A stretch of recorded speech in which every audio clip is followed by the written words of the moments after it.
Madam, ತಮಗೆ ನಮ್ಮ ಸಂಯುಕ್ತ Karnataka digital ಚಾನಲ್ಗೆ ಆತ್ಮೀಯವಾದ ಸ್ವಾಗತ. ನಮಸ್ಕಾರಪ್ಪ. ಮೇಡಮ್, ಇವಾಗ ಮೊದಲನೇದಾಗಿ ಬಿಗ್ ಬಾಸ್ ಸ್ಪರ್ಧಿಗಳು ಒಳಗಡೆ ಆಟ ಆಡ್ತಿರ್ತಾರೆ. ಇವಾಗ 6 ಜನ ಉಳಿದಿರೋದು. ಸೊ ಅದರಲ್ಲಿ ಅಶ್ವಿನಿ ಗೌಡ ಅವ್ರೂ ಇದ್ದಾರೆ. ಸೊ ಹಾಗೆ ಇವಾಗ ಅವ್ರಿಗೆ ಯಾವುದೇ ಒಂದು ಹೊರಗಡೆ ಇರುವಂಥ ಮಾಹಿತಿ ಸಿಕ್ಕಿರಲ್ಲ. ಸೊ ಅದೇ ರೀತಿಯಾಗಿ ಇವಾಗ ಹೊರಗಡೆ ಅಭಿಮಾನಿಗಳಾಗಿರ್ಬೋದು, ಅವರ ಒಂದು ವೋಟಿಂಗ್ಸ್ ಇದು ಒಂದೆಲ್ಲ ಗದ್ದಲ ಆಗಿರ್ಬೋದು, ಬಹಳ ಸದ್ದು ಮಾಡ್ತಿದೆ ಹೊರಗಡೆ. ಸೊ ಇದ್ಯಾವುದೂ ಆ ಸುದ್ದಿ ಅವ್ರಿಗೆ ತಲುಪಿರಲ್ಲ. ಸೊ ಇದ್ರ ಬಗ್ಗೆ ಅವ್ರು ಹೊರಗಡೆ ಬಂದ ಮೇಲೆ ಅವ್ರ ರಿಯಾಕ್ಷನ್ಸ್ ಇರ್ಬೋದು, ಇವಾಗ ಹೊರಗಡೆ ಜನ ಮಾತಾಡ್ತಿರೋದಾಗಿರ್ಬೋದು, ಇದೆಲ್ಲದ್ರ ಬಗ್ಗೆ ನೀವೇನು ಹೇಳ್ತೀರಿ? ಅದನ್ನೇ ಇವಾಗ ಅಶ್ವಿನಿ ಗೌಡ ಅವ್ರಿಗೆ ಅಲ್ಲಿ ಒಳಗಡೆ ಏನು ನಡೀತಾ ಇದೆ ಹೊರ್ಗಡೆ ಅನ್ನೋದು ಏನು ಕೂಡ ಗೊತ್ತಿಲ್ಲ. ಅವ್ರ ಆಟ ಅವರು ಪ್ರಾಮಾಣಿಕವಾಗಿ ಬಿಗ್ ಬಾಸ್ ಮನೇಲಿ ಆಡ್ತಿದ್ದಾರೆ. ಹೊರ್ಗಡೆ ಜನನೇ ಒಂದು ಬಿಗ್ ಬಾಸ್ ಶೋನ ಆಟ ಥರ ನೋಡಿದಿರ, ಅದನ್ನ ಏನೋ ಅವ್ರವ್ರ ಪ್ರತಿಷ್ಠೆಗೆ ತೊಗೊಂಡ್ಬಿಟ್ಟು ನಾವು ಅವ್ರ ಪರ ಇವ್ರ ಪರ ಅಂತ ಹೇಳ್ಕೊಂಡು ಸುಮ್ಮನೆ ಅವರು ಹೊರ್ಗಡೆ ಗೊಂದಲ ಮಾಡ್ಕೋತಾ ಇದ್ದಾರೆ. ತುಂಬ ಸಿಂಪಲ್, ಒಂದು ಆಟ, ಒಳ್ಳೆ ಮನೋರಂಜನೆ ಆಟವನ್ನು ಆಟ ಥರ ನೋಡಿ ಎಂಜಾಯ್ ಮಾಡೋದು ಬಿಟ್ಬಿಟ್ಟು ಪ್ರತಿಷ್ಠೆಯಾಗಿ ತೊಗೊಂಡು ಈ ಥರ ಎಲ್ಲ ಮಾಡಿದ್ರೆ ಕೊನೆಗೆ ಕನ್ನಡ ನಾಡಿನ ಜನರು ಯಾರಿಗೆ ಕೈ ಹಿಡಿತಾರೋ, ಪ್ರತಿಭೆ ಯಾರಲ್ಲಿ ಇದೆಯೋ ಅವರಷ್ಟೇ ಗೆಲ್ಲೋದಕ್ಕೆ ಸಾಧ್ಯ ಅಂತ ಹೇಳ್ತೀನಿ. ಅದೇ ರೀತಿಯಾಗಿ ಮೇಡಮ್, ಇವಾಗ ಅಶ್ವಿನಿ ಗೌಡ ಅವರು ಹೊರಗಡೆ ಒಬ್ರು ಆ್ಯಕ್ಟರ್ಸು ಹೌದು, ಅದೇ ರೀತಿಯಾಗಿ ಹೋರಾಟಗಾರರು ಹೌದು. ಬಟ್ ಮನೆಯೊಳಗಡೆ ಅವ್ರನ್ನ ಒಬ್ಬರು ಆ್ಯಕ್ಟರ್ ಆಗಿ ನಾವು ನೋಡಿರೋದುಂಟು, ಮತ್ತು ಅದೇ ರೀತಿಯಾಗಿ ಹೋರಾಟಗಾರ್ತಿಯಾಗಿಯೂ ನೋಡಿರೋದು. ಸೊ ಆದರೆ ಅಲ್ಲಿ ಹೋರಾಟಗಾರ್ತಿಯಾಗಿ ಪ್ಲೇ ಮಾಡೋದ್ರ ಬದಲಿಗೆ ಅವ್ರು ನಟಿಯಾಗಿ ಪ್ಲೇ ಮಾಡಿದರೆ ಇನ್ನೂ ಚೆನ್ನಾಗಿ ಕಾಣಿಸ್ತಿದ್ರಲ್ವಾ ಅಂತ.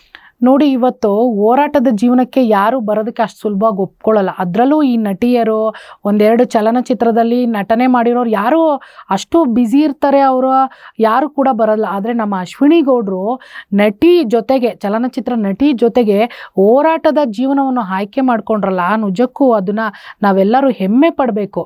ಯಾಕಂದರೆ ಅವ್ರು ಇವತ್ತು ಬಿಗ್ ಬಾಸ್ ಮನೇಲಿ ಅವ್ರು ಯಾಕೆ ಅಷ್ಟು ಗಟ್ಟಿಗಿತ್ತಿಯಾಗಿ ನಿಂತಿದ್ದಾರೆ ಅಂದರೆ, ಅವರು ನಟಿ ಜೊತೆಗೆ ಅವರೊಬ್ಬರು ದಿಟ್ಟ ಹೋರಾಟಗಾತಿ ಆಗಿರೋದಕ್ಕೇನೆ ಅವ್ರಿಗೆ ಇವತ್ತು ಬಿಗ್ ಬಾಸ್ ಶೋನಲ್ಲಿ ಅಷ್ಟು ಒಳ್ಳೆ ಒಂದು ಪ್ರತಿಕ್ರಿಯೆ ಸಿಗ್ತಾ ಇರೋದಕ್ಕೆ ಕಾರಣ ಅವರೊಬ್ಬರು ಹೋರಾಟಗಾತಿಯಾಗಿ. ಅವರು ಕೂಡ ಹೇಳ್ಕೊಂಡಿದ್ದಾರೆ, ನಾನೊಬ್ಳು ನಟಿ ಅನ್ನೋದಕ್ಕಿಂತ ನಾನೊಬ್ಳು ಹೋರಾಟಗಾತಿ ಅಂತ ಹೇಳ್ಕೊಳ್ಳೋಕ್ಕೆ ನನಗೆ ಬಹಳ ಹೆಮ್ಮೆ ಅನಿಸುತ್ತೆ ಅಂತ ಅವರು ಕೂಡ ಹೇಳಿದ್ದಾರೆ.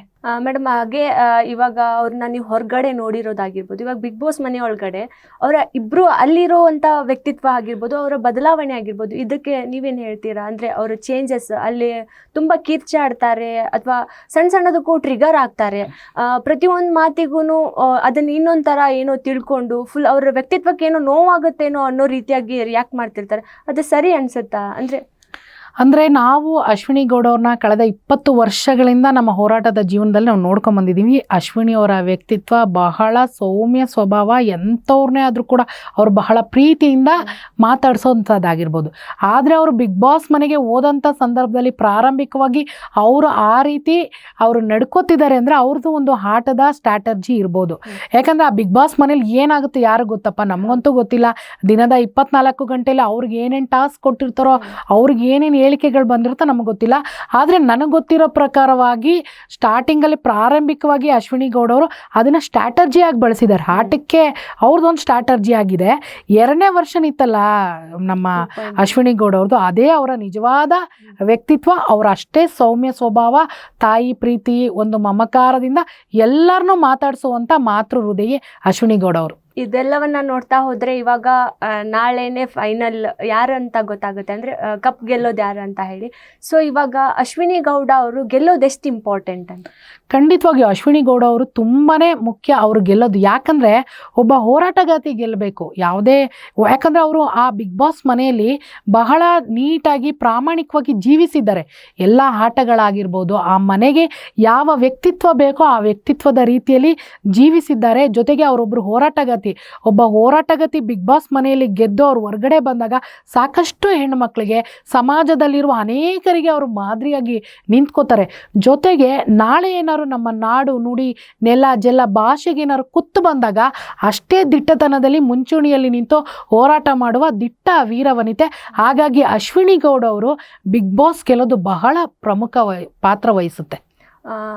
ಅದೇ ರೀತಿಯಾಗಿ ಮೇಡಮ್ ಇವಾಗ ಮತ್ತೆ ಬಿಗ್ ಬಾಸ್ ಮನೆಗೆ ಬರೋದಾದ್ರೆ ಅಶ್ವಿನಿ ಗೌಡ ಅವರು ಗಿಲ್ಲಿ ಮತ್ತು ಕಾವ್ಯ ಅವರ ಜೊತೆಗೆ ಒಂದು ಮಾತಿನ ಹರಾಬರಿ ಆಗಿರ್ಬೋದು, ಆ ಮಾತಿನ ವೇಗ ಅತಿರೇಕಕ್ಕೆ ಹೋಗಿ ಅದು ಜಗಳದ ರೂಪಕ್ಕೆ ಬಂದಿರೋದಾಗಿರ್ಬೋದು. ಎಷ್ಟೋ ಸರಿ ಸುದೀಪ್ ಸರ್ ಕಡೆನೂ ವಾರ್ನಿಂಗ್ ತಗೊಂಡಿದ್ದಾರೆ, ಸೊ ಮಾತಾಡಿರೋ ಸರಿನಾ ಅಂತ ಹೇಳಿ.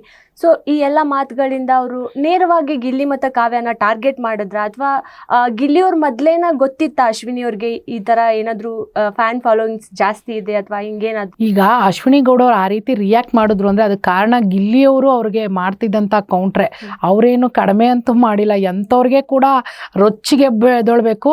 ಹಾಗಾಗಿ ಎಲ್ಲರೂ ಈಗಾಗಲೇ ಹೇಳಿದ್ದಾರೆ, ಹಾಸ್ಯ ಅನ್ನೋದು ಬೇರೆಯವ್ರಿಗೆ ಮನಸ್ಸಿಗೆ ಘಾಸಿ ಮಾಡಬಾರ್ದು, ಅದನ್ನು ಹೊರತುಪಡಿಸಿ ಹಾಸ್ಯ ಮಾಡಬೇಕು ಅಂತ. ಆದರೆ ಇವರು ಪ್ರತಿ ಸತಿ ಹಾಸ್ಯ ಮಾಡ್ಬೇಕಾದ್ರೆ ಯಾರಿಗಾರು ಒಬ್ರು ಘಾಸಿ ಮಾಡೋದು, ಅವರ ವೈಯಕ್ತಿಕ ವಿಚಾರಗಳನ್ನ ಎತ್ತಿ ಈಗಾಗಲೇ ಅಶ್ವಿನಿ ಅವ್ರಿಗೆ ಏನೇನೋ ರೇಗಿಸ್ತಾರೆ, ಅದನ್ನೆಲ್ಲ ಎತ್ತಿ ಮಾಡಿದಾಗ ಅಲ್ಲಿ ಅಶ್ವಿನಿ ಅವ್ರು ಹೇಳ್ಬೇಕಂದ್ರೆ ತಾಳ್ಮೆ ಇರೋದಕ್ಕೆ ಆ ಮಟ್ಟಕ್ಕಾದರೂ ಇದ್ರು, ಬೇರೆಯವ್ರ ಆ ಜಾಗದಲ್ಲಿ ಇದ್ರೆ ಇನ್ನೂ ಕೂಡ ದೊಡ್ಡದಾಗೆ ಆಗಿರೋದೇನೋ.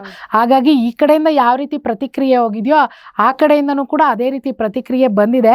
ಆದರೆ ಇದನ್ನೆಲ್ಲ ಹೊರತುಪಡಿಸಿ ಬಿಗ್ ಬಾಸ್ ಹೊರಗಡೆ ಬಂದಮೇಲೆ ಇದೇ ಅಶ್ವಿನಿ ಗೌಡವರು ಇದೇ ಗಿಲ್ಲಿ ಕಾವ್ಯನೇ ಬಹಳ ಆತ್ಮೀಯ ಸ್ನೇಹಿತರಾಗೋದು. ಅಂದ್ರೆ ಇವಾಗ ಮೊದ್ಲೇನ ಗಿಲ್ಲಿ ಅವ್ರು ಏನಾದ್ರು ಅವ್ರ ಒಡನಾಟ ಇತ್ತ ಅಶ್ವಿನಿ ಅವರಿಗೆ ಅಂತ?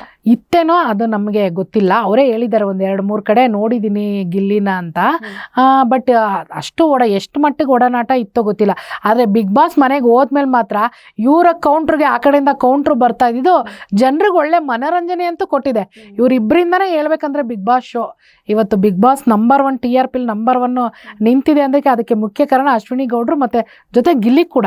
ಕ್ರಿಯೆಗೆ ಪ್ರತಿಕ್ರಿಯೆ ಬಂದಾಗಲೇ ಯಾವುದೇ ಒಂದು ವಿಚಾರ ಆಗಲಿ ಆ ಕಂಟೆಂಟ್ ಆಗಲಿ ಮನೋರಂಜನೆ ಆಗೋದು. ಹಾಗೆ ಮೇಡಮ್ ಇವಾಗ ಬಿಗ್ ಬಾಸ್ನ ಆರಂಭದಲ್ಲಿ ಅಂದರೆ ಜಾನ್ವಿ ಮತ್ತು ಅಶ್ವಿನಿ ಗೌಡ ಅವರ ಸ್ನೇಹ ತುಂಬ ಚೆನ್ನಾಗಿತ್ತು, ಅದು ಎಲ್ರಿಗೂ ಇಷ್ಟನೂ ಸಹ ಆಗಿತ್ತು. ಕೆಲವು ಒಂದೊಂದು ಸಿಚುವೇಶನ್ಗಳಲ್ಲಿ ಅವರು ಎಡವಿದು ಉಂಟು. ಸೊ ಅವಾಗ ಜಾನ್ವಿ ಅವರು ಹೇಳ್ಕೊಟ್ಟಿರುವಂತಹ ಮಾತುಗಳಿಂದ ಅಶ್ವಿನಿ ಅವರು ಎಡವಿದ್ರ, ಅಥವಾ ರಕ್ಷಿತಾ ಅವ್ರ ಮೇಲ್ಗಡೆ ಒಂದಿಷ್ಟು ಅಪಾದನೆಗಳಾಗಿರ್ಬೋದು, ಅವ್ರ ಮಾತುಗಳು ಹೊರಗಡೆ ತುಂಬಾ ಸದ್ದು ಮಾಡ್ತು. ಅಂದರೆ ಅವರು ಏನು ಮಾತಾಡಿದ್ರು ಅನ್ನೋದಕ್ಕಿಂತ ಹೊರಗಡೆ ಜನಗಳೇ ಜಾಸ್ತಿ ಮಾತಾಡ್ಬಿಟ್ರು. ಸೊ ಇದೆಲ್ಲವನ್ನ ನೋಡಿದ್ರೆ ಅವ್ರ ವ್ಯಕ್ತಿತ್ವಕ್ಕೆ ಏನೋ ಸ್ವಲ್ಪ ಮುಳ್ಳಾಯ್ತಾ, ಅಥವಾ ಜಾನ್ವಿ ಅವರ ಸ್ನೇಹದಿಂದ ಅವರಿಗೆ ಮುಳ್ಳಾಯ್ತಾ ಅಂತ? ಈಗ ಬಿಗ್ ಬಾಸ್ ಮನೆಗೆ ಹೋದ್ಮೇಲೆ ಅಲ್ಲಿ ಎಲ್ಲರೂ ಒಂಟಿಯಾಗಿ ಹೋದಾಗ ಯಾರೋ ಒಂದು ಸ್ನೇಹ ನಮಗೆ ಸಿಕ್ಕಿದಾಗ ಅವರು ಏನೋ ಒಂದು ಕಂಟೆಂಟ್ ಕೊಡೋಕೆ ಹೋಗಿದ್ದವರು, ಒಂದು ಕಾಮಿಡಿ ಮಾಡೋಣ ಇಬ್ಬರು ಕೂಡ ನಾವು ಅಂತೇಳಿ ಒಂದು ಕಂಟೆಂಟ್ನ ಕಾಮಿಡಿಯನ್ನು ತೊಗೊಂಡೋಗಿದ್ದು.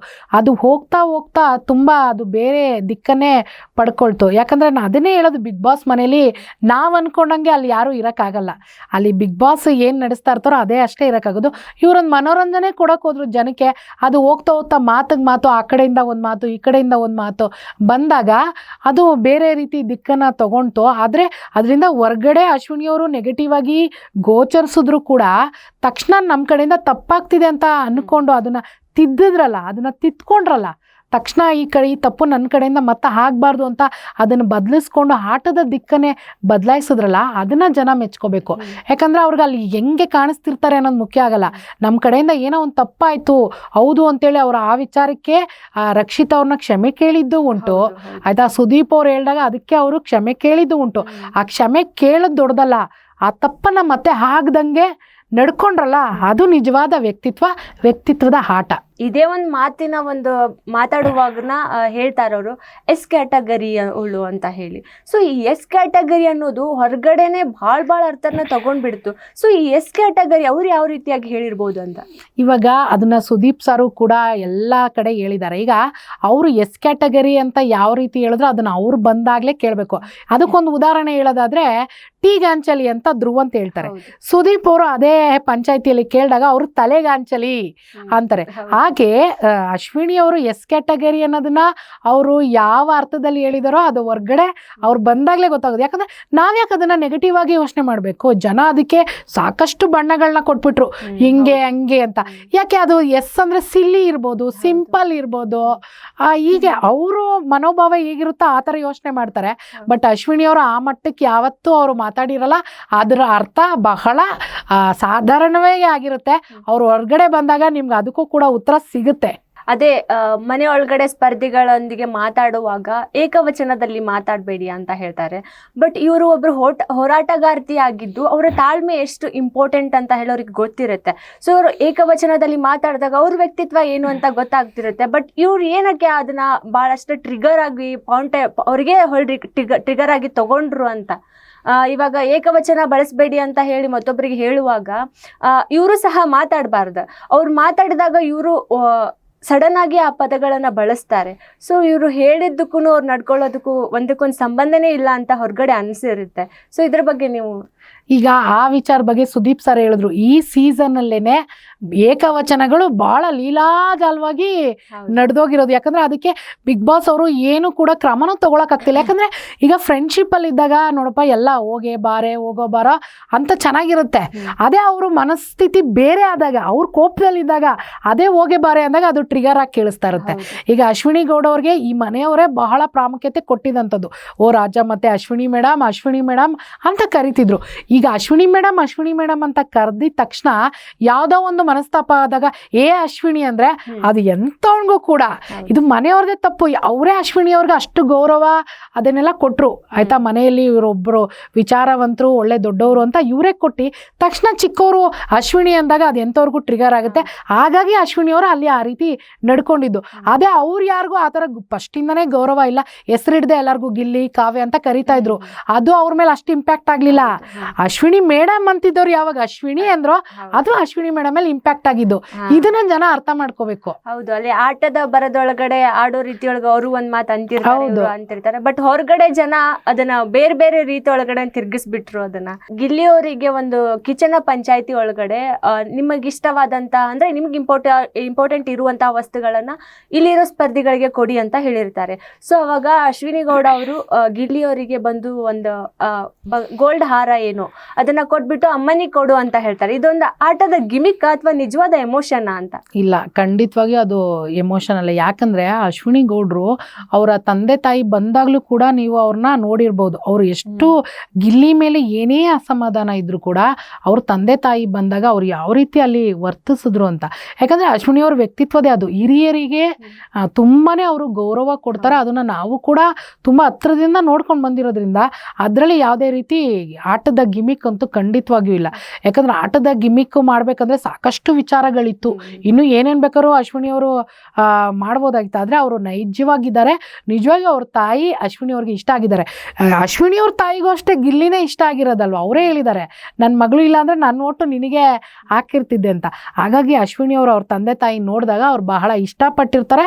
ಅವರು ನೈಜವಾಗೇನೆ ಆ ಒಂದು ಉಡುಗೊರೆನ ಅವ್ರ ತಾಯಿ ಕೊಟ್ಟಿರುವಂಥದ್ದು. ಹಾಗೆ ಇವಾಗ ಎಲ್ಲ ಸೋಷಿಯಲ್ ಮೀಡಿಯಾಗಳಲ್ಲಿ ನೀವು ನೋಡ್ತಿರ್ಬೋದು, ಪ್ರತಿದಿನ ಇದ್ರೆ ಗಿಲ್ಲಿ ಅಥವಾ ಅಶ್ವಿನಿ ಇವರಿಬ್ಬರದು ಒಂದು ಅಂದ್ರೆ ಒಂದು ಕೋಆರ್ಡಿನೇಷನ್ ಹಾಗೆ ನಡೀತಾನೆ ಇರುತ್ತೆ. ಅವ್ರೊಂದು ಏನೋ ಅಂದಿರೋದಾಗಿರ್ಬೋದು, ಇವ್ರು ಒಂದು ಅದಕ್ಕೆ ರಿಟರ್ನ್ ಏನೋ ಒಂದು ಮಾತಾಡಿರೋದಾಗಿರ್ಬೋದು. ಈ ಇಬ್ಬರ ಜಗಳ ನೋಡಿದಾಗ ನಿಮಗೆ ಫನ್ನಿಯಾಗಿ ಅನ್ಸುತ್ತಾ ಅಥವಾ ಸೀರಿಯಸ್ ಆಗಿ ಅವ್ರು ಮಾತಾಡಿದಾಗ ಹೆಚ್ಚಿಗೆ ಸಿಟ್ಟು ಬರುತ್ತಿರ್ತಾ? ಅಂದ್ರೆ ಅಶ್ವಿನಿ ಗೌಡ ಅವ್ರಿಗೆ ಏನೋ ಮಾತಾಡಿದಾಗ ಅಂತ ಇಲ್ಲ, ಒಂದೊಂದು ವಿಚಾರ ನಿಜವಾಗೂ ಫನ್ನಿ ಅನ್ಸೋದಿಲ್ಲ ಅದು. ಯಾಕಂದ್ರೆ ಇಂಥ ವಿಚಾರಗಳು ಈ ಸಮಾಜಕ್ಕೆ ಯಾವತ್ತೂ ಮಾರಕ. ಆಟವನ್ನ ಆಟದ ರೀತಿ ನೋಡ್ದಿರಾ ಅವರೊಂದು ಸಂಘಟನೆಗೆ ಸೇರಿದವರು ಅಂತೇಳಿ ಅಶ್ವಿನಿ ಅವ್ರನ್ನ ತೇಜೋವಧೆ ಮಾಡೋವಂಥದ್ದಾಗಿರ್ಬೋದು. ಅವ್ರ ಬಗ್ಗೆ ಅವರ ವ್ಯಕ್ತಿತ್ವ ಬಗ್ಗೆ ಇಲ್ಲ ಸಲ್ಲದ ಕಥೆಗಳನ್ನ ಕಟ್ಟಿ ಹೊರ್ಗಡೆ ಸಾಮಾಜಿಕ ಜಾಲತಾಣದಲ್ಲಿ ಹರಿಬಿಡೋದಾಗಿದೋ ಅದ್ಯಾವುದು ಹಾಸ್ಯ ಅಲ್ಲ. ಅದು ಖಂಡಿತವಾಗಿಯೂ ಅದಕ್ಕೆ ಈಗಾಗಲೇ ನಾವು ನಮ್ಮ ಕಾನೂನು ಮುಖಾಂತರ ಅವ್ರಿಗೆ ಯಾವ ರೀತಿ ಪಾಠ ಕಲಿಸ್ಬೇಕು ಅದಕ್ಕೆಲ್ಲ ನಾವು ತಯಾರಿ ನಡೆಸ್ಕೊಂಡಿದ್ದೀವಿ. ಯಾಕಂದ್ರೆ ಒಬ್ಬ ವ್ಯಕ್ತಿ ಇಲ್ಲದೆ ಇರುವಂಥ ಸಂದರ್ಭದಲ್ಲಿ ಆ ವ್ಯಕ್ತಿ ಇದ್ದಾಗ ಓಕೆ, ಆ ವ್ಯಕ್ತಿ ಇಲ್ಲದೆ ಇರೋ ಸಂದರ್ಭದಲ್ಲಿ ಆ ವ್ಯಕ್ತಿ ಬಗ್ಗೆ ಮಾತಾಡೋದಿದೆಯಲ್ಲ ಅದಕ್ಕಿಂತ ದೊಡ್ಡ ಅಪರಾಧ ಯಾವುದಿಲ್ಲ. ಹಾಗಾಗಿ ಆ ವ್ಯಕ್ತಿಯ ವ್ಯಕ್ತಿತ್ವದ ಬಗ್ಗೆ, ಯಾರದೇ ವ್ಯಕ್ತಿತ್ವದ ಬಗ್ಗೆ ಆಗಲಿ ಯಾರು ಕೂಡ ತೇಜೋವಧೆ ಮಾಡುವಂಥ ಅಧಿಕಾರ ಯಾರಿಗೂ ಕೂಡ ಇಲ್ಲ. ಸೊ ಇವರಿಬ್ಬರಿಗೂ ಕಂಪೇರ್ ಮಾಡಿದ್ರೆ ಈ ಸಾರಿ ಬಿಗ್ ಬಾಸ್ ಕಪ್ ಯಾರು ವಿನ್ ಆಗ್ಬೋದು ಅಂತ? ಏನು ಅಂದರೆ ಇವಾಗ ಅಲ್ಲಿ ಬಿಗ್ ಬಾಸ್ ಮನೆ ಒಳಗಡೆ ಗಿಲ್ಲಿಗೆ ಏನಾದ್ರು ಒಂದು ರೀತಿಯಲ್ಲಿ ಕೌಂಟ್ರ್ ಕೊಟ್ಟಿರೋದೇ ಅಶ್ವಿನಿ ಗೌಡ್ರು. ಇವರು ತಮಾಷೆ ಮಾಡಿದ್ದಾರೆ. ಅವರು ಕೂಡ ಸಾಕಷ್ಟು ತಮಾಷೆ ಆ ಮಾತಿನ ಬರದಲ್ಲಿ ಇಬ್ಬರಲ್ಲೂ ಕೂಡ ಚಕಮಕಿ ಆಗಿದೆ. ಈಗ ಮೊನ್ನೆ ಸೀಸನ್ ಎಲ್ಲ ನೋಡ್ರೆ ಇಬ್ರು ಕೂಡ ತುಂಬ ಆತ್ಮೀಯವಾಗಿದ್ದಾರೆ, ಅದೇ ಅವರ ನಿಜವಾದ ವ್ಯಕ್ತಿತ್ವ ಕೊನೆಯಲ್ಲಿ ಚೆನ್ನಾಗಿದ್ದಾರೆ. ಈಗ ಹೊರಗಡೆ ನೋಡಿದ್ರೆ ಜನ ಇಲ್ಲ ಸಲ್ಲದ ಕತೆಗಳನ್ನ ಕಟ್ಟಿ ಅವ್ರು ಗೆಲ್ತಾರೆ ಇವ್ರು ಗೆಲ್ತಾರೆ ಅಂತ ಹೇಳ್ತಾ ಇದ್ದಾರೆ. ನಾನು ಒಂದೇ ಹೇಳೋದು, ನಾನೊಬ್ಳು ಕನ್ನಡ ಪರ ಹೋರಾಟಗಾತಿಯಾಗಿ ನನ್ನ ಬೆಂಬಲ ಅಶ್ವಿನಿ ಗೌಡ ಅವ್ರಿಗೆ. ನಾವು ಇನ್ಯಾರಿಗೋ ಏರಿಕೆ ಅಂತೂ ಏರ್ತಾ ಇಲ್ಲ. ನಿಜವಾಗಿಯೂ ಪ್ರತಿಭೆ ಯಾರಲ್ಲಿದೆ, ನಿಜವಾಗಿಯೂ ಬಿಗ್ ಬಾಸ್ ಮನೆಯಿಂದ ಯಾರು ಕನ್ನಡಿಗರ ಮನಸ್ಸನ್ನು ಯಾರು ಗೆದ್ದಿದ್ದಾರೋ ಅವರೇ ಕೊನೆಯಲ್ಲಿ ಗೆಲ್ಲೋದು. ಈಗ ನಾವು ಪ್ರಚಾರ ಅಷ್ಟೇ ಮಾಡ್ಬೋದು, ನೋಡಿ ಅಶ್ವಿನಿ ಗೌಡ ಅವ್ರಿಗೆ ನೀವು ಓಟ್ ಹಾಕಿ ಅಂತ, ನಾವು ಅವ್ರಿಗೆ ಬೆಂಬಲ, ನಮ್ಮ ಕರವೇ ಹೆಣ್ಣುಮಗಳು, ನಾವು ಯಾವತ್ತಿದ್ರೂ ಅವ್ರಿಗೆ ಬೆಂಬಲ. ಆದರೆ ಕನ್ನಡಿಗರು ಕನ್ನಡ ಜನತೆ ಯಾರನ್ನ ಕೈ ಹಿಡಿಯುತ್ತೋ ಕೊನೆಗೆ ಅವರೇ ಗೆಲ್ಲೋದು, ನಿಜವಾದ ಪ್ರತಿಭೆನೇ ಅಲ್ಲಿ ಗೆಲ್ಲೋದು. ಅದೇ ರೀತಿಯಾಗಿ ಇವಾಗ ಅಶ್ವಿನಿ ಗೌಡ ಅವರು ಗೆಲ್ಬೇಕಂತ ಹೇಳಿ ಕರ್ವೆ ವತಿಯಿಂದ ಹಂಗೆ ಇದು ಊಹಾಪೋಹಗಳ ಅಂತಾರೆ, ಏನೋ ಗೊತ್ತಿಲ್ಲ, ಬಟ್ ಇದು ನಮ್ಗೆ ಗೊತ್ತಿರೋ ಹಾಗೆ ಹೊರಗಡೆ ಎಲ್ಲ ಜನರಿಗೆ 200 ರೂಪಾಯಿ ಕೊಟ್ಟು ಅಥವಾ ಎಷ್ಟೋ ಅಮೌಂಟ್ಗಳನ್ನ ಕೊಟ್ಟು ಸೀರೆಗಳನ್ನ ಕೊಟ್ಟು ಅಶ್ವಿನಿ ಅವ್ರಿಗೆ ವೋಟ್ ಮಾಡಿ ಅಂತ ಹೇಳಿ, ಅಂದ್ರೆ ಇವಾಗ ರಾಜಕೀಯದೊಳಗಡೆ ವೋಟ್ನ ಕೇಳಕ್ ಹೋಗ್ತಿರ್ತಾರಲ್ಲ, ಅದೇ ರೀತಿಯಾಗಿ ಇವಾಗ ವೋಟ್ನ ಮಾಡಿ ಅಂತ ಹೇಳಿ, ಅಂದ್ರೆ ಇವಾಗ ವೋಟ್ನ ಮಾಡಿದ್ರೆ ಎಳ್ನೀರ್ ಫ್ರೀ, ಈ ತರ ಸೀರೆ ಕೊಡೋದು, ಈ ತರ ಎಲ್ಲ ಮಾಡ್ತಿದ್ದಾರಂತೆ, ನಿಜಾನಾ? ಇದೆಲ್ಲ ಖಂಡಿತವಾಗಿ ಅಪಪ್ರಚಾರ. ಯಾಕಂದ್ರೆ ನಾವು ಜನರನ್ನ ಸೇರ್ಸೋದಾಗಿರ್ಬೋದು, ನಮ್ಮ ಕರವೇ ಕುಟುಂಬ ಇರುವಂಥದ್ದು ಇದ್ಯಾವುದು ಹೊಸ್ತಲ್ಲ. ನಾವು ಹೋರಾಟಗಳಿಗೆ ಎಷ್ಟೆಷ್ಟೆಲ್ಲ ಲಕ್ಷಾಂತರ ಜನ ನಮ್ಮ ಕರವೇ ಕುಟುಂಬದಲ್ಲಿದೆ. ಇಲ್ಲಿ ಕೂತ್ಕೊಂಡು ನಾವು ಬೆಳಗಾವಿ ಗಡಿ ಭಾಗದಲ್ಲಿರೋ ಕನ್ನಡಿಗರಿಗೆ ಭದ್ರತೆಯನ್ನು ಕೊಡ್ತಿರುವಂಥದ್ದು. ಇಲ್ಲಿ ಒಂದು ಹೋರಾಟ ಅದೇ ಕರ್ನಾಟಕದ ಮೂಲೆ ಮೂಲೆಯಿಂದ ಕರವೆಯ ಹೋರಾಟಗಾರರು ಬರುವಂಥದ್ದು. ನಾಮಫಲಕದ ಹೋರಾಟನೇ ಒಂದು ಉದಾಹರಣೆಯಾಗಿ ತಗೊಂಡ್ರೆ ಎಷ್ಟು ಲಕ್ಷಾಂತರ ಜನ ರೈಲ್ಗಳಲ್ಲಿ ಬಂದು ಆ ಹೋರಾಟದಲ್ಲಿ ಭಾಗವಹಿಸಿರೋದು. ಅವ್ರಿಗೆಲ್ಲ ಈಗ ಪ್ರತಿ ಸತಿ ನಮ್ಮ ಕರವೇ ಕುಟುಂಬ ಈ ರೀತಿ ಇರೋದನ್ನ ನಾವೆಲ್ಲ ದುಡ್ಡು ಕೊಟ್ಟೆ ಪ್ರತಿ ಸತಿ ಕರ್ಸ್ಕೊಳಕ್ಕಾಗುತ್ತಾ? ಖಂಡಿತವಾಗಿಯೂ ಇಲ್ಲ. ನಗಬೇಕು. ಯಾಕಂದರೆ ಇವ್ರ ಮನಸ್ಥಿತಿ ಅಲ್ಲಿ ಗೊತ್ತಾಗುತ್ತೆ. ಇವ್ರು ರಾಜಕೀಯದಲ್ಲಿ ಬಂದಂಥವ್ರಿಗೆ 200 ರೂಪಾಯಿ ಕೊಟ್ಟು, ಬಿರಿಯಾನಿ ಪ್ಯಾಕೆಟ್ ಕೊಟ್ಟು, ಸೀರೆ ಕೊಟ್ಟು, ಕುಕ್ಕರ್ ಕೊಟ್ಟು ಮಾಡುವಂಥದ್ದನ್ನ ನಾವು ಅದೇ ರೀತಿ ಅನ್ಕೋತಾರೆ. ಇವತ್ತು ನಾರಾಯಣಗೌಡರು ಕೂತ್ಕೊಂಡು ಒಂದೇ ಒಂದು ಕರೆ ಕೊಟ್ಟರೆ ನಾಳೆ ಬೆಳಗ್ಗೆ ಇಡೀ ರಾಜ್ಯಾದ್ಯಂತ ಕರವೇ ಮುಖಂಡರುಗಳು, ಕರವೇ ಕಾರ್ಯಕರ್ತರು ಯಾವ ಮಟ್ಟದಲ್ಲಿ ಮುಗಿಬಿದ್ದು ಬರ್ತಾರೆ ಅಂದರೆ ಬೆಂಗಳೂರಲ್ಲಿ ಜಾಗನೇ ಇರೋದಿಲ್ಲ ಉಳ್ಕೊಳ್ಳೋಕ್ಕೆ. ಆ ಮಟ್ಟದಲ್ಲಿ ರೈಲ್ಗಳಲ್ಲಿ ಇಡೀ ಬೋಗಿಗಳಲ್ಲಿ ಇಳಿದು ಬರ್ತಾ ಇರ್ತಾರೆ ಉತ್ತರ ಕರ್ನಾಟಕದವರು. ಒಂದೇ ಒಂದು ಕರೆಗೆ, ನಾರಾಯಣಗೌಡರು ಒಂದೇ ಒಂದು ಕರೆಗೆ. ಆವಾಗ ಅವ್ರನ್ನೆಲ್ಲ ನಾವು ದುಡ್ಡು ಕೊಟ್ಟು ಎಂತೆಂಥ ಹೋರಾಟ ಮಾಡಿದ್ದೀವಿ, ಕಾರ್ಯಕ್ರಮ ಮಾಡಿದ್ದೀವಿ. ಲಕ್ಷಾಂತರ ಜನಗಳು ಇಲ್ಲಿಂದ ಡೆಲ್ಲಿಗೆ ಹೋಗಿ ಕಾವೇರಿ ವಿಚಾರಕ್ಕೋಸ್ಕರ ಅಣ್ಣ ಟಿ.ಎ. ನಾರಾಯಣಗೌಡರು ರೈಲಲ್ಲಿ ವಿಮಾನಗಳಲ್ಲಿ ಕರ್ಕೊಂಡೋದ್ರು. ಅಂಥ ಒಂದು ಕರವೇ ಕುಟುಂಬ ಇವತ್ತು ಈ ನಾಡಿನಲ್ಲಿ ಬಲಿಷ್ಠವಾಗಿ ಬೆಳೆದು ನಿಂತಿರುವಂಥದ್ದು ಕರ್ನಾಟಕ ರಕ್ಷಣಾ ವೇದಿಕೆ, ಅಣ್ಣ ಟಿ.ಎ. ನಾರಾಯಣಗೌಡರ ಸಂಘಟನೆ. ನಮ್ಮಲ್ಲಿ ಯಾವುದಕ್ಕೂ ಬರ ಇಲ್ಲ, ಕಾರ್ಯಕರ್ತರಿಗೆ ಯಾವತ್ತೂ ಬರ ಇಲ್ಲ. ನಮ್ಮಲ್ಲಿ ನಮ್ಮ ಸಂಘಟನೆಯಲ್ಲಿ ಯಾವತ್ತೂ ಈ ದುಡ್ಡು ಕೊಟ್ಟು ಕರ್ಸೋದು, ಈ ಬಿರಿಯಾನಿ ಪ್ಯಾಕೆಟ್ ಕೊಟ್ಟು ಕರ್ಸೋದು, ಈ ಚಿತ್ರಾನ್ನಗಳು ಕೊಟ್ಟು ಕರ್ಸೋದು, ನಾವು ಇನ್ನೂ ಆ ಹಂತಕ್ಕೆ ನಮ್ಮ ಸಂಘಟನೆ ತಲುಪಿಲ್ಲ. ಅಂಥ ಗಟ್ಟಿಯಾಗಿ ನಿಂತಿರುವಂಥದ್ದು. ಯಾಕಂದರೆ ಈ ನಾಡಿನ ಧೀಶಕ್ತಿ ಅಣ್ಣ ಟಿ.ಎ. ನಾರಾಯಣಗೌಡರು. ಕನ್ನಡಿಗರಿಗೆ ಇವತ್ತು ಭದ್ರತೆಯನ್ನು ಕಲ್ಪಿಸಿ ಕೊಟ್ಟಿರುವಂಥವ್ರು ಅಣ್ಣ ಟಿ.ಎ. ನಾರಾಯಣಗೌಡರು. ಅವರ ಕರೆಗೆ ಆ ಶಕ್ತಿ ಇದೆ. ಹಾಗಾಗಿ ಇದೆಲ್ಲ ಊಹಾಪೋಹಗಳು. ಆ ಅಶ್ವಿನಿ ಗೌಡ ಅವ್ರನ್ನ ನಿಂದಿಸುವ ಬರದಲ್ಲಿ ನಮ್ಮ ನಾಯಕರ ಬಗ್ಗೆ, ಸಂಘಟನೆ ಬಗ್ಗೆ ಮಾತಾಡಿದ್ರೆ ಅಂಥವ್ರಿಗೆ ಅತಿ ಶೀಘ್ರದಲ್ಲಿ ಕಾನೂನಿನ ರುಚಿಯನ್ನು ತೋರಿಸ್ತೀವಿ. ಅದೇನೋ ಕಾಕತಾಳೀಯನೋ ಏನೋ, ಇವಾಗ ನಾರಾಯಣಗೌಡ್ರನ್ನ ಬಿಗ್ ಬಾಸ್ ಮನೆಗೆ ಕರೆಸ್ಬೇಕು ಅಂತ ಹೇಳಿ ಅಶ್ವಿನಿ ಗೌಡ ಅವ್ರದ್ದೊಂದು ಆಸೆ ಇರುತ್ತೆ. ಸೊ ಅದು ಆಗಲ್ಲ. ಯಾಕೆ ಇದಾಗಲಿಲ್ಲ ಅಂತ. ಅದೇ ರೀತಿಯಾಗಿ ಇವಾಗ ಸುದೀಪ್ ಅವ್ರನ್ನ ಭೇಟಿ ಮಾಡಿರೋದಾಗಿರ್ಬೋದು, ಇದೆಲ್ಲವೂ ಹೊರಗಡೆ ಬೇರೆನೇ ತಿರುವು ತಗೋತಿದೆ. ಇದಕ್ಕೇನು ಹೇಳ್ತೀರಾ ನೀವು? ನಮ್ಮ ನಾಯಕರಾದ ಅಣ್ಣ ಟಿ.ಎ. ನಾರಾಯಣಗೌಡರ ಮಗನ ಮದುವೆಯ ಪತ್ರಿಕೆಯನ್ನು ಸುದೀಪ್ ಅವ್ರಿಗೆ ಕೊಡಕ್ಕೆ ಹೋಗಿರೋ ವಿಚಾರ ಅಷ್ಟೇ ಅಲ್ಲಿ ನಡೆದಿರೋದು. ಯಾಕಂದರೆ ಅಲ್ಲಿ ಬೇರೆ ರೀತಿಯಲ್ಲಿ ಹೋಗಿದ್ದಿದ್ರೆ ಆ ಒಂದು ಫೋಟೋಗಳು ನಾವು ಸಾಮಾಜಿಕ ಜಾಲತಾಣದಲ್ಲಿ ಆಗ್ತಿರಲಿಲ್ಲ. ಇದು ಬುದ್ಧಿವಂತರಾದರೆ ಅರ್ಥ ಮಾಡ್ಕೋತಾರೆ. ಈ ದಡ್ರಿಗೆ ಏನು ಹೇಳೋಕ್ಕಾಗುತ್ತೆ? ಪ್ರತಿಯೊಂದರಲ್ಲೂ ಒಲ್ಲದ ಗಂಡಗೆ ಮೊಸರಲ್ಲೂ ಕಲ್ಲು ಅನ್ನಂಗೆ ಇವರು ಪ್ರತಿಯೊಂದರಲ್ಲೂ ಕಲ್ಲು ಹುಡ್ಕೊಂಡು ತಪ್ಪು ಹುಡ್ಕೊಂಡು ಕೂತ್ಕೊಳ್ಳೋರಿಗೆ ನಾವೇನು ಮಾಡೋಕ್ಕಾಗಲ್ಲ. ಯಾಕಂದರೆ ಕೊನೆಗೆ ಉಳಿಯೋದು ಟೀಕೆಗಳು ಸಾಯುತ್ತವೆ, ಮಾಡುವಂಥ ಕೆಲಸಗಳು ಉಳಿಯುತ್ತವೆ. ಹಾಗಾಗಿ ಇದಕ್ಕೆಲ್ಲ ನಾವು ಉತ್ತರನೂ ಕೊಡಲ್ಲ. ಯಾಕಂದರೆ ಒಟ್ಟಾರೆ ಹೇಳೋದಾದರೆ ಸುದೀಪ್ ಅವರು ಕೊಟ್ಟಿದ್ದಂಥ ಸಮಯದಲ್ಲಿ ನಮ್ಮ ನಾಯಕರು ಹೋಗಿ ಅವ್ರಿಗೆ ಲಗ್ನ ಪತ್ರಿಕೆಯನ್ನು ಕೊಟ್ಟು ಬಂದಿರುವಂಥದ್ದು. ನೆನ್ನೆ ಶಿವರಾಜ್ ಕುಮಾರ್ ಮನೆಗೆ ಹೋಗಿ ಲಗ್ನ ಪತ್ರಿಕೆ ಕೊಟ್ಟಿದ್ದಾರೆ, ದೇವೇಗೌಡರ ಮನೆಗೆ ಹೋಗಿ ಲಗ್ನ ಪತ್ರಿಕೆ ಕೊಟ್ಟಿದ್ದಾರೆ, ಇವತ್ತು ಸೋಮಣ್ಣವ್ರ ಮನೆಗೆ ಹೋಗಿ ಲಗ್ನ ಪತ್ರಿಕೆ ಕೊಟ್ಟಿದ್ದಾರೆ. ಹಂಗಾರೆ ಒಟ್ಟಾರೆ ಮದುವೆ ಇದೆ, ಸುಮ್ಮನೆ ಕಾಕತಾಳೀಯವಾಗಿ ನಾವೇ ಸೃಷ್ಟಿ ಮಾಡ್ಕೊಂಡ್ಬಿಟ್ಟಿದೀವ.